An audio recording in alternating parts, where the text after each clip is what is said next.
తప్పంటావు భీమ్? నువ్వు ఇతరులకు సహాయం చేయాలనుకుంటున్నావు, అది మంచిదే. ఇలా తన ప్రతి నిర్ణయంలో తనకు అండగా నిలబడడం, అలాగే నీ చదువును పక్కన పెట్టడం, ఇది చాలా తప్పు భీమరావు. అరే ఏమైంది? ఇంటివైపు ఎందుకు వెళ్తున్నావు? వెళ్ళు, పరిగెత్తి టీ కొట్టు మంగేష్ని వెతుకు, తనని ఆపు, అలాగే నచ్చ చెప్పు. తను పోరాడడం మంచిదని, ధర్నా చేయడం మంచిదని, అలాగే తన స్థలాన్ని వెనక్కి తీసుకోవడం మంచిదని. వెళ్ళు, పరిగెత్తు.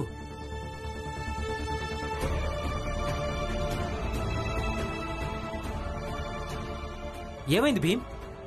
ఈరోజు నువ్వేం మాట్లాడడం లేదండి?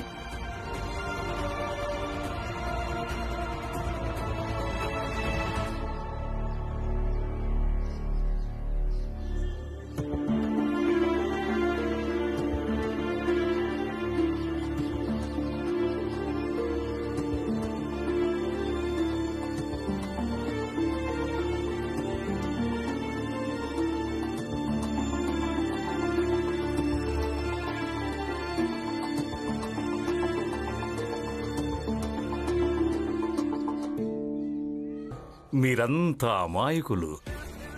ఇది చాలా చిన్న విషయం. ఒక పుకారు సృష్టించండి, నిన్న రాత్రి టీ కొట్టు మంగేష్ ఒక పీడకల కన్నాడు అని. కలలో సాక్షాత్తు ఈశ్వరుడే వచ్చి ఏమన్నాడంటే, వీలైనంత త్వరగా నువ్వు నీ సపరివారంతో ఈ గ్రామం నుంచి దూరంగా వెళ్ళిపో. ఒకవేళ వెళ్ళలేదంటే అప్పుడు నీకు ఇంకా పెద్ద చెడు జరుగుతుంది అన్నాడు. అందుకనే టీ కొట్టు మంగేష్ గ్రామం వదిలి వెళ్ళిపోయాడు. అద్భుతం స్వామీజీ, అద్భుతం. మీరు ఎంతో మంచి ఉపాయం చెప్పారు. నేను ఇప్పుడే వెళ్ళి ఈ విషయం అందరికీ చెప్తాను. స్వామీజీ, ఒకవేళ మంగేష్ ఆ ఇంటిని వదిలేసుంటే మరి నన్ను ఆ ఇంట్లో ఉండమంటారా?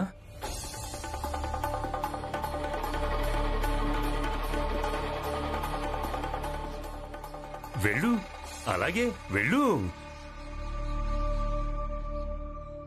స్వామీజీ, ఆ మంగేష్ ఇల్లు ఈ గ్రామంలోనే అన్నింటికంటే ఖరీదైన స్థలాల్లో ఒకటి. ఇక మీరు ఈ మహేష్కు ఆ స్థలాన్ని ఊరికే ఇచ్చేశారా? ఇస్తానని చెప్పాను, ఇంకా ఇవ్వలేదు. అయినా ఒకవేళ తన తమ్ముడికి ఎలాంటి గతి పట్టించావంటే ఇతని కూడా పట్టించొచ్చు.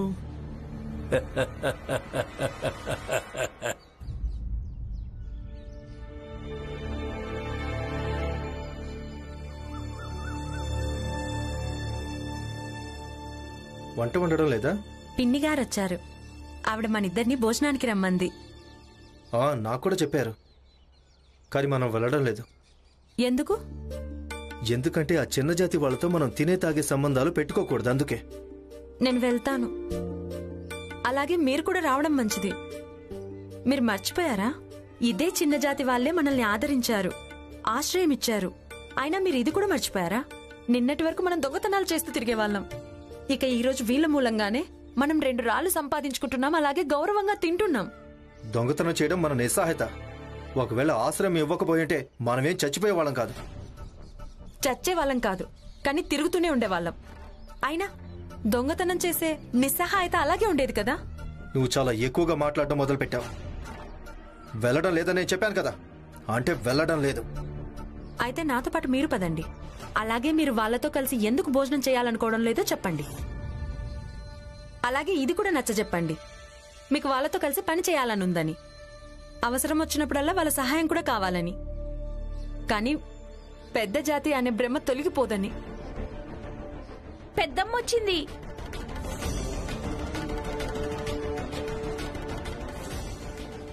నేను వెళ్తున్నాను. బహుశా జీజాబాయి వచ్చినట్టున్నారు.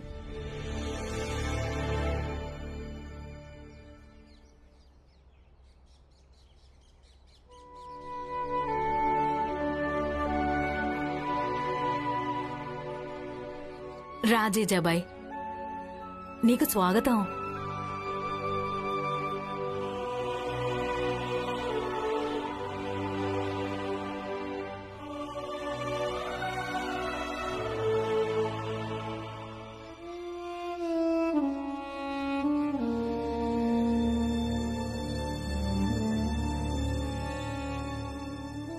మీరిలా ఇల్లు వదిలేసి ఎప్పుడూ వెళ్ళకండి.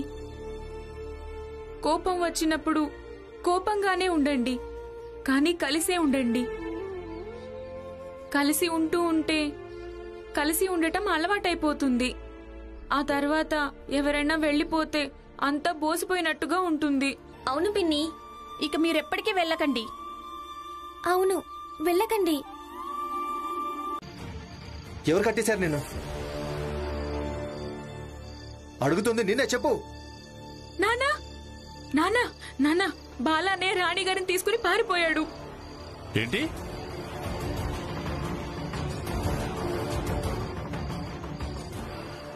నేను వాళ్ళిద్దరిని ఆపడానికి ప్రయత్నించాను. అన్నయ్య నన్ను ఈ చెట్టుకు కట్టేశాడు.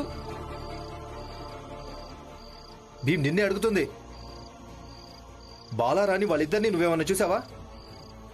మనం స్టేషన్ వైపు వెళ్ళి చూద్దాం. వాళ్ళిద్దరూ అటే వెళ్ళుంటారు. ఇద్దరు కలుసున్నారా? నాకు బాలా మీద ముందు నుంచి అనుమానంగా ఉంది. చూడండి, ఇప్పుడు ప్రశ్నోత్తరాలకి సమయం లేదు. త్వరగా పదండి. పద బాబు, పదండి.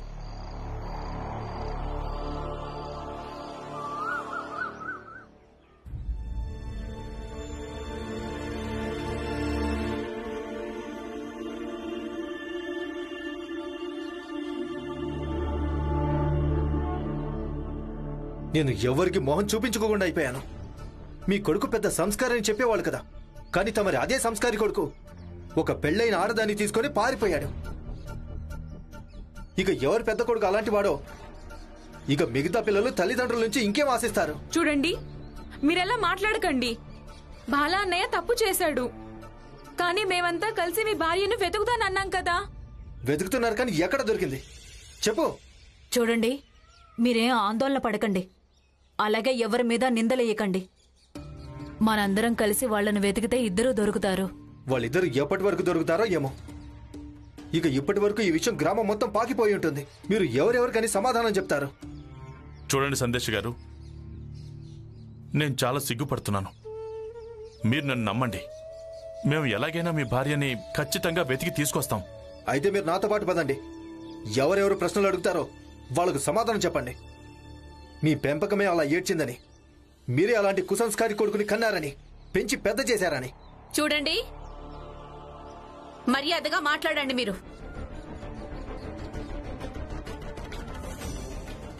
ఆయన సిగ్గుపడుతున్నాడని నా భర్త చెప్తున్నాడు కదా, అంటే తల నరుక్కొని మీ కాళ్ళ దగ్గర పెట్టాలా ఏంటి?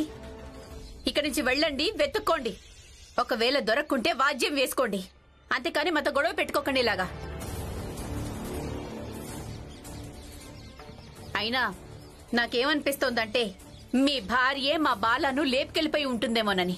ఒక్కసారి ఇద్దరు దొరకని, అప్పుడు మొత్తం తెలిసిపోతుంది ఎవరు ఎవరిని తీసుకు పారిపోయారో, అలాగే ఎవరు దోషులో. చూడండి, నాకేమనిపిస్తుందంటే మనం దీని గురించి వాదించుకోవడం కంటే వాళ్ళిద్దరిని వెతికే ప్రయత్నం చేయడం మంచిదని.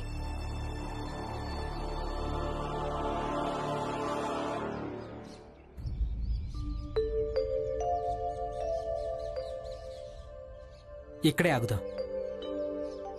నేను నీకోసం టీ తీసుకొస్తాను. రైలు బండ్లో రాత్రి సరిగ్గా కూర్చునే చోటు కూడా లేదు.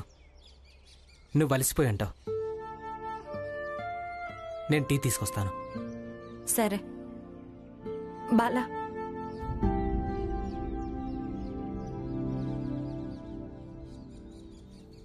గ్రామంలో మన మీద చాలా నిందలేస్తుంటారు కదా. ఖచ్చితంగా వేస్తారు, కానీ మనం అక్కడికి తిరిగి ఎప్పటికీ వెళ్ళకూడదు. మెల్లమెల్లగా వాళ్లే మనల్ని మర్చిపోతారు. మనం ఏం తప్పు చేయలేదు కదా. చూడు రాణి, సమాజం దృష్టిలో అయితే ఇది తప్పే, కానీ ప్రతి ఒక్కరికి తమ సంతోషకర జీవితం గురించి ఆలోచించే హక్కు ఉంది. నీకుంది, నాకుంది, అలాగే ఈ లోకం మొత్తానికి ఉంది. బాలా, నువ్వు నన్ను ఎప్పటికీ కొట్టవు కదా.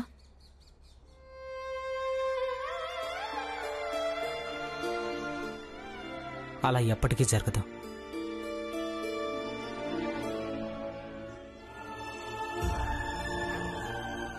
నువ్వు నన్ను సంతోషంగా ఉంచుతావు కదా.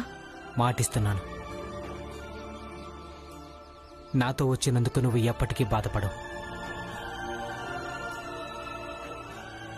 ఇక నువ్వు ఇక్కడే ఉండు. నేను టీ తీసుకొస్తాను. తర్వాత ఇద్దరం కలిసి టీ తాగుతాం. తర్వాత ఉండడానికి ఏదైనా ఏర్పాటు చేసుకుందాం. సరేనా?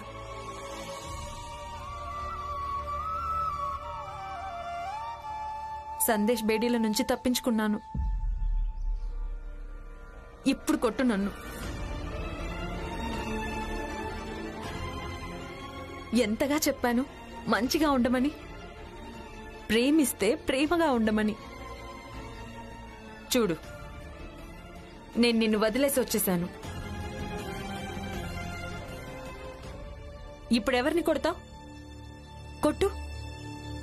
మీరు మీ ఏ భార్యను అంటున్నారంటే తనను మీరు ప్రేమించారు. తను కఠినమైన విధవ ధర్మాన్ని, బంధాలన్నింటినీ తెంచుకొని మీతో కలిసి పారిపోయి వచ్చింది. అలాగే మీరు ఇది కూడా ఆలోచించడం మంచిది. మీ ఇద్దరిలో ఇంత ప్రేమ ఉన్నప్పుడు మరి తను మీ దగ్గర నుంచి ఎందుకు పారిపోయింది? నువ్వు చాలా ఎక్కువగా మాట్లాడుతున్నావు. ఈ రోజు నీ ఎముకలన్నీ విరగ్గొడతాను. చెప్పండి, మీరు రాణి గారిని నిజంగానే ప్రేమించారా? అవును, తనను కేవలం ప్రేమించానంతే. ఒకవేళ మీరు నిజంగా ప్రేమించి ఉంటే తను ఎందుకు పారిపోతుంది? తను వచ్చినప్పుడు ఎందుకు పారిపోయిందో నువ్వే తన్ను అడుగు. ఇక నా దారికి అడ్డు తప్పుకో.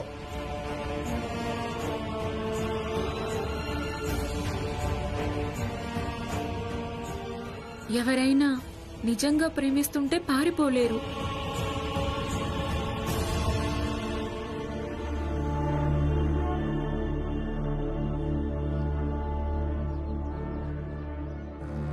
సోదరులారా, ఈ దుకాణాన్ని కూల్చేయండి. కూల్చేయండి. నేలకేసి కొట్టేయ్. అసలు మీరు ఏం చేస్తున్నారు? వదలండి. మీరు ఆ దుకాణాన్ని ఎందుకు కూల్చేస్తున్నారు? దుకాణాన్ని కూల్చేయండి. మొత్తం కింద పడేసేయండి. మీరు ఆ దుకాణాన్ని ఎందుకు కూల్చేస్తున్నారు? అవును, మేమేమీ చేయడం లేదు. బాలా ఏదైతే చేశాడో దానికి శిక్ష వేస్తున్నాం. అర్థమైందా? అలాగే శిక్ష మొత్తం పడుతుంది. ఏం చేస్తున్నావు? వదిలిపెట్టు. తులసి ఏం చేసిందని తను ఎందుకు తీసుకెళ్లిపోతున్నావు? బాలా రాణిని తీసుకుని తిరిగి రానంత వరకు ఇది మా దగ్గరే ఉంటుంది. పద. మీరు ఇలా చేయడానికి వీల్లేదు. నడు. వదిలిపెట్టండి. రా. వదలండి. నన్ను వదిలిపెట్టు.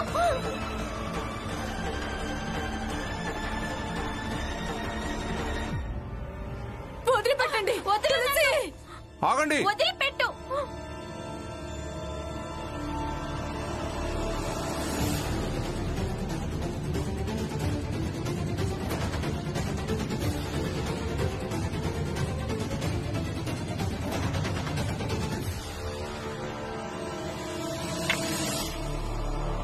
హే పిరికి సన్నాసులారా, ఆ పాపను వదిలేయండి, లేదంటే కొట్టి కొట్టి మీ అందరిని చంపి పారేస్తాను. మంగేష్, మేము నిన్ను సేట్ గారిని అలాగే స్వామీజీని చూసి గర్వపడేవాళ్ళం. మీరంతా ధర్మరక్షకులని. కానీ నువ్వు వేగంగా పక్షాన్ని మార్చేశావు. అన్నా, ఒక చిన్న పాపను అపహరించడం, తనని బలవంతంగా ఎత్తుకొని పోవడం, ఇది ఎక్కడి ధర్మం? అయినా మీరు కథ వినే ఉంటారు కదా, మనం అపహరించే వాళ్ళని కాదు, కాపాడే వాళ్ళని మాత్రమే పూజిస్తూ ఉంటామని. పూజ గురించి నువ్వు మాకు నేర్పిస్తావా? లేదు సేట్ గారు, మీరు నేర్పిస్తారా? మనది మనది అంటూ ఒకరిని మోసం చేయటం మీ దగ్గర నుంచే నేర్చుకోవాలి. గ్రామం మొత్తంలో ఎవరైతే మీ దగ్గర బంగారం కొన్నారో సరైన ధర తీసుకుని సరైన బరువు ఎప్పుడైనా ఇచ్చారా మీరు? లేదు కదా. బంగారాన్ని దొంగిలించడమే మీ ధర్మం. ఇక వడ్డీ పేరుతో పేదవాళ్లతో బలహీనులతో మీరు ఎంత నీచమైన పనులు చేయించారు. మరి అది ధర్మమా? మంగేష్, చాలా ఎక్కువ మాట్లాడుతున్నావు. మా పరువు తీయకు. ఒరే దొంగ పండితులు, నువ్వు నోరు మూసుకొనుండు. నీకు 3 కొడుకులున్నారు కదా, అందులో ఒక కొడుకు ప్రతి 2 నెలలకోసారి జైలుకెళ్ళి వస్తుంటాడు కదా. మిగిలినిద్దరు గాలికి తిరుగుతుంటారు. మీరు వాళ్ళకి మంచి భవిష్యత్తుని ఇవ్వలేకపోయారు. కానీ గ్రామం బయట వాళ్ళ భవిష్యత్తును మారుస్తానంటావు. ఈ రోజు వరకు నాకు అర్థం కాలేదు. 10 గ్రాముల నెయ్యి ఎక్కువ ఇవ్వడం వల్ల భగవంతుడికి ఏం సంతోషం దొరుకుతుంది? కానీ చివరికి మీరు ఏం చేస్తారు? ఆ నైవేద్యాన్ని మీ ఇంటికి తీసుకెళ్తారు కదా. అందుకే కాస్త నోరు మూసుకుని ఉండండి. మంగేష్, ఇది శతాబ్దాలుగా సాగుతూ వస్తోంది. ఇక దీని నుంచే సమాజంలో ప్రతి ఒక్కరూ తింటున్నారు, బ్రతుకుతున్నారు. దానం ఇవ్వడం అలాగే తీసుకోవడం తప్పు కాదు. కానీ జనాలందరినీ భయపెట్టి వాళ్ళ రక్తాన్ని పీల్చడం తప్పే కదా. ఇక నువ్వే మాట్లాడుకో. నువ్వు ఈ సమాజానికి ఏమవుతావు? నువ్వు నీ తల్లికి, నీ తండ్రికి కనీసం నీ తమ్ముడికి కూడా ఏం కాలేకపోయావు. నువ్వు ఇంకొకరికి ఏమవుతావు? నీకు చాలా జ్ఞానం వచ్చిందనిపిస్తోంది. అందుకే నీ బుద్ధి భ్రష్టు పట్టిపోయింది. లేసేట్ గారు, జ్ఞానం దొరకలేదు, నాకు భీమ్రావు దొరికాడు. అలాగే నా బుద్ధి భ్రష్టు పట్టలేదు, నాకు జ్ఞానం కలిగింది. అదే బుద్ధిని సరైన దారిలో పెట్టే సమయం వచ్చింది. ముందు వీడి సంగతి చూడాల్సి ఉంటుంది. కొట్టండి వీడిని. భయపడతాను అనుకున్నా? కొట్టండి.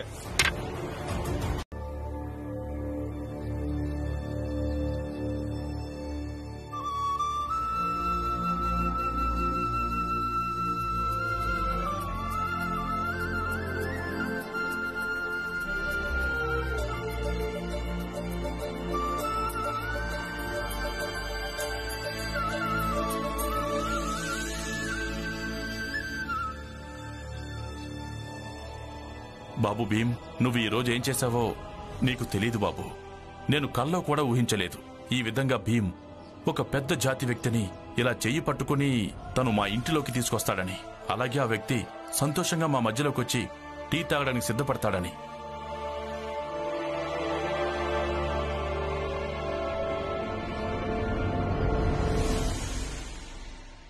మీ అందరూ మీ మధ్య నన్ను చూసి ఆశ్చర్యపడకండి. టీ తాగించండి.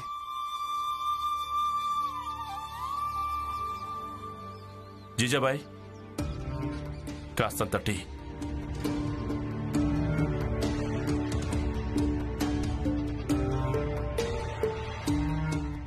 ఇప్పుడే వస్తాను.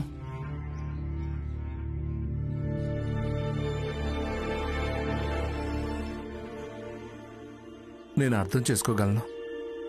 మీరందరూ నన్ను ఎందుకు ఇలా చూస్తున్నారు? మీరంతా ఇదే ఆలోచిస్తున్నారు కదా. నిన్నటిదాకా ఎవరింటి ముందైతే కూర్చొని నాటకాలు ఆడేవాడు, దెప్పి పొడిచేవాడు. ఏ ముసలి, నీకు అర్థం కావడం లేదా? ఈ గొడవ మొత్తానికి కారణం నువ్వే. మాటి మాటికి మీ అందరినీ ఎగతాళి చేసేవాణ్ణి. అలాంటి వాడు ఈరోజు మీ మధ్యలో ఉన్నాడు. కానీ నేను చెప్పేది నమ్మండి. మీ అందరి మధ్యలో నిలబడితే నాకు చాలా గర్వంగా అనిపిస్తోంది. నేను అహంకారాన్ని వదులుకున్నాను. అలాగే దాంతోపాటు పెద్ద జాతి అనే గోడ కూడా కూలిపోయింది. ఇప్పుడు మనమంతా ఒకటే. మనందరం కలిసి టీ తాగుదాం. రండి, కూర్చోండి, కూర్చోండి.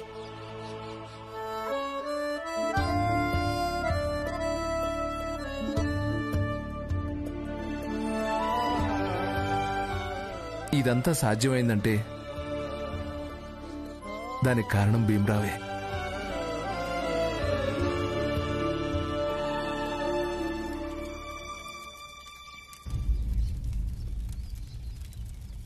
జీజాబాయ్, చూడండి, నేనేదైనా అన్నానంటే మళ్ళీ మీరు నేను భీమ్కి వ్యతిరేకంగా మాట్లాడుతున్నానంటారు. కానీ మీరే స్వయంగా ఆలోచించండి. ఇద్దరు వేర్వేరు ప్రవృత్తులు కలవాళ్ళు కలిసిపోవడం ఎంతవరకు సరైంది? భీమ్ ఈ రోజు ఆ టీ కొట్టు వాణ్ణి లోపలికి తీసుకొచ్చాడు. ఇది నాకు సరైంది అనిపించడం లేదు. ఏం సరైంది కాదు. మనల్ని ఎగతాళి చేసేవాళ్ళు, మనల్ని ఇబ్బంది పెట్టేవాళ్ళు పెద్ద జాతిలోంచి ఒక్కరైనా తగ్గిపోయారు. కనీసం ఒక వ్యక్తి అయినా మనల్ని గుర్తించాడు, తెలుసుకున్నాడు, అర్థం చేసుకున్నాడు. అంటే మీకేమనిపిస్తోంది అసలు? ఇలా ఒక్కొక్కరుగా అందరూ మన ఇంటి లోపలికి వస్తూ ఉంటారు, అలాగే ఒకరోజు గ్రామం మొత్తం మనదైపోతుందనా?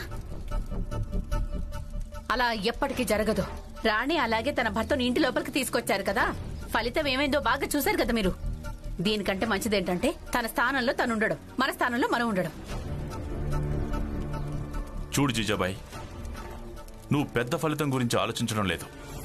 సందేశ్ ఇంకా రాణిని ఉదాహరణగా చెప్పి ఈ విషయాన్ని చిన్నది చేస్తున్నావు. నేనెక్కడ ఈ విషయాన్ని పెద్దదో చిన్నదో చేస్తున్నాను?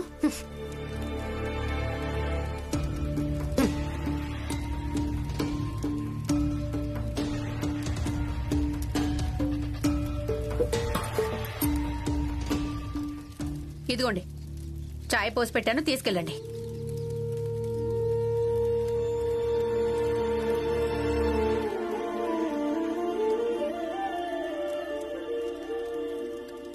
అసలు తన గురించి, తన కొడుకు గురించి ఏమనుకుంటున్నాడీనా?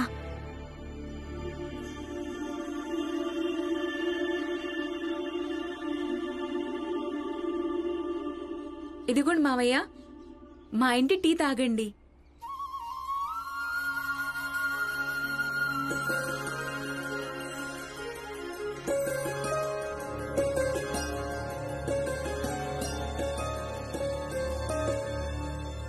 బాబు ఇదిగో నీకు పాలు, అలాగే మీకు వేడివేడిగా ఛాయ్.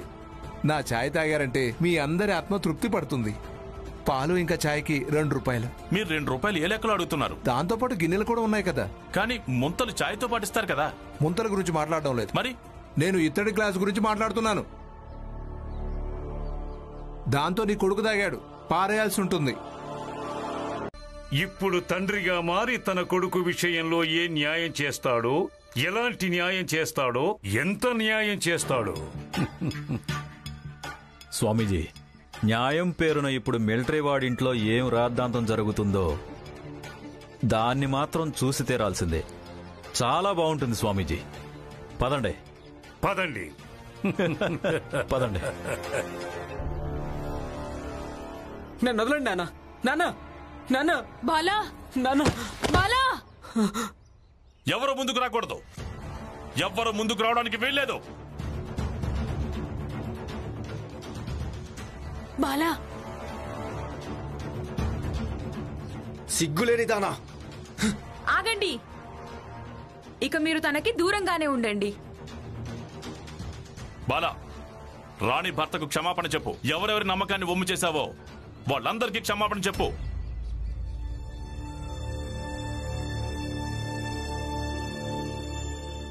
లేదు నాన్న, నేనెవరికి క్షమాపణ చెప్పను.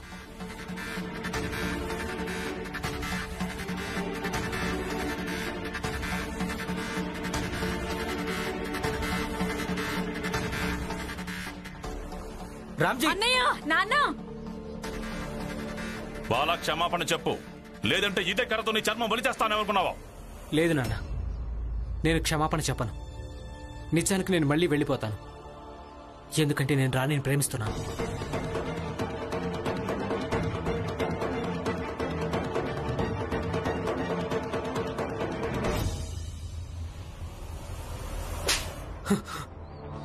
అన్నయ్య,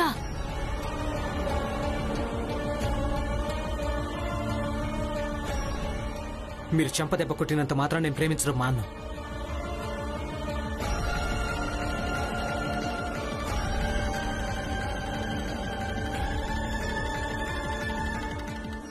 బాలా ఒక్కడితే తప్పులేదు. నేను కూడా తన వెంట పారిపోవడానికి సిద్ధపడ్డాను. అలా అనడానికి సిగ్గనిపించడం లేదా? ఉండు, నీ సంగతి ఇప్పుడే చెప్తాను. నీకిప్పుడే బుద్ధి చెప్తాను. ఆగు! ఆడజాతి మీద చెయ్యెత్తడం తప్పు. అసలు ఆడదానికి ఇదొక కళంకం, సిగ్గులేనిది. ఒకసారి తనని చూడు, దీనికి అసలు ఎలాంటి సిగ్గే లేదు. నువ్వు చేసిన నిర్వాకానికి కొంచెం కూడా సిగ్గుపడ్డం లేదా? మీకు సిగ్గనిపించలేదా? మరి చిన్న చిన్న విషయాలకే నన్ను కొట్టినప్పుడు? రాణి మీద నేను చేయి వెయ్యనివ్వను.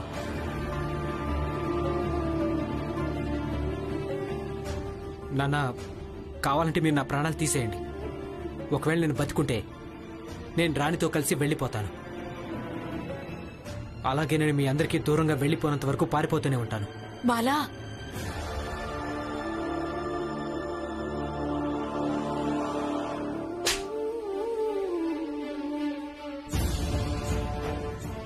రామ్జీ, ఇక ఆపండి.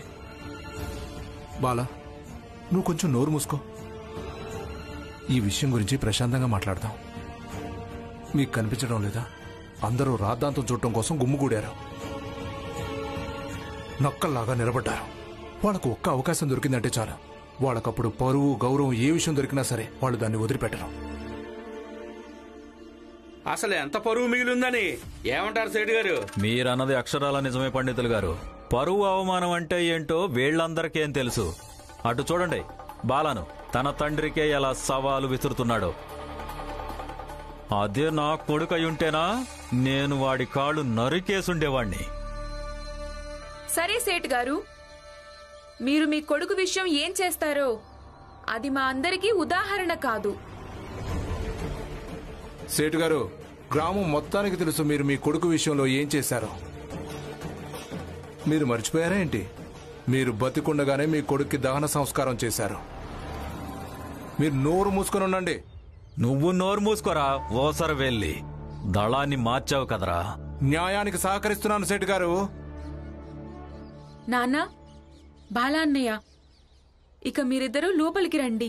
చూడు భీమ్, నీ ఉపదేశం ఏమీ నాకు అక్కర్లేదు. అయినా నీకేమనిపిస్తుంది? నువ్వో నాన్నో నచ్చ చెప్పడం వల్ల నేను అర్థం చేసుకుంటానా? రాణిని ప్రేమించటం వల్ల ఎవరి పొరుగు పోయినా, ఎవరికి అవమానం జరిగినా దానివల్ల నాకు తేడా ఏమీ ఉండదు.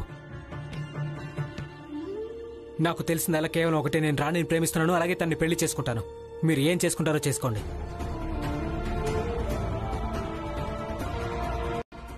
రామ్జీ చెప్పింది పూర్తిగా నిజం. నువ్వు నాతో పాటు రా. పదండి, నేను కూడా వస్తాను. పద, రండి.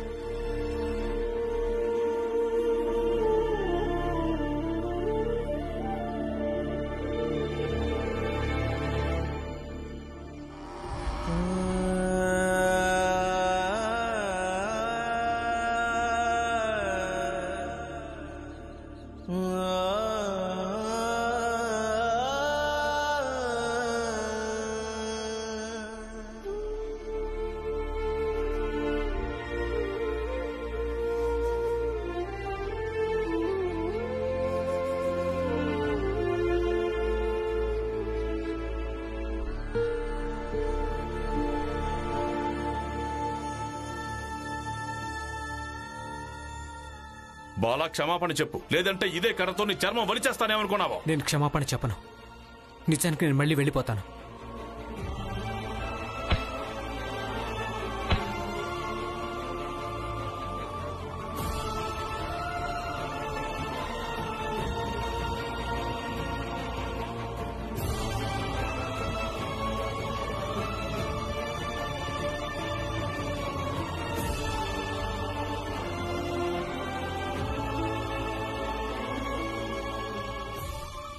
బాలా, లోకం అంటుంటుంది, ఎప్పుడైతే తండ్రి చెప్పులు కొడుకు కాలికి రావడం మొదలుపెట్టాయో అప్పుడది మిత్రత్వం అయిపోతుంది అని. చూడు బాబు, ప్రేమించడం తప్పు కాదు, కానీ ఆ ప్రేమ సమంజసమైంది కావడం చాలా ముఖ్యం. ఇక పోయినసారి నువ్వు కూడా రాణిని ప్రేమించావు, కానీ అది నువ్వే కదా. నువ్వే పరిస్థితిని అర్థం చేసుకుని నువ్వే నిశ్చయించుకున్నావు రాణి పక్కన నువ్వు ఉండటం మంచిది కాదు అని. నిజానికి ఆ సమయంలో తనకు పెళ్లి కూడా కాలేదు. మరి బాబు, ఈసారి తనకు పెళ్లి అయిన తర్వాత కూడా రాణిని తీసుకుని పారిపోవాలని ఎందుకు నిర్ణయించుకున్నావు?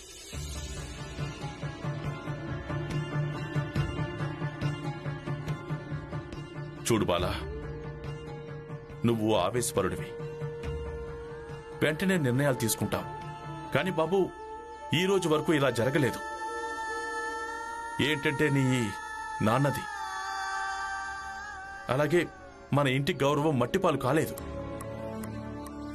ప్రపంచంలోని ఏ తండ్రికైనా తన పిల్లలను కొట్టడం ఆనందాన్ని ఇవ్వదు. కానీ తను నిస్సహాయుడు అయిపోయినప్పుడు అప్పుడు తను తన పిల్లల మీద చెయ్యెత్తుతాడు. అలాగే ఈరోజు నేను నిస్సహాయుడైపోయాను.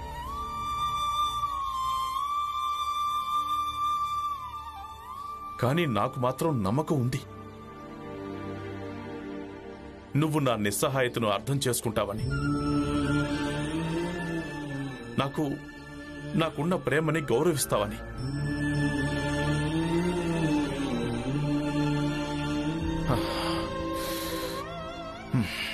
చూడు బాబు, ప్రేమకు అర్థం కేవలం పారిపోవడమే కాదు, అలాగే పెళ్లి చేసుకోవడం కూడా కాదు.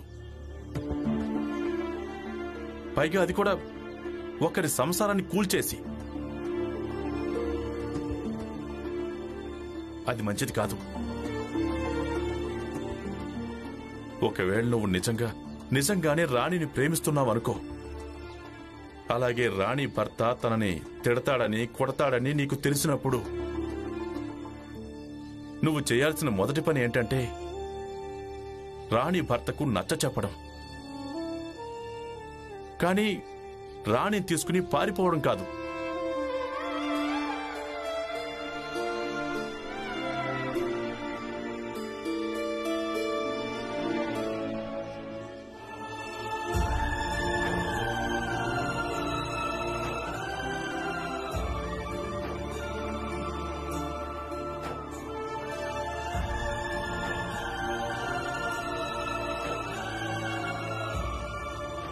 నాన్న, మీరు నాకు ఎన్నైనా చెప్పండి, సమాజం భయంతో నేను నా ప్రేమని వదులుకోలేను. బతికితే రాణితో కలిసే బతుకుతాను, లేదంటే బతకను.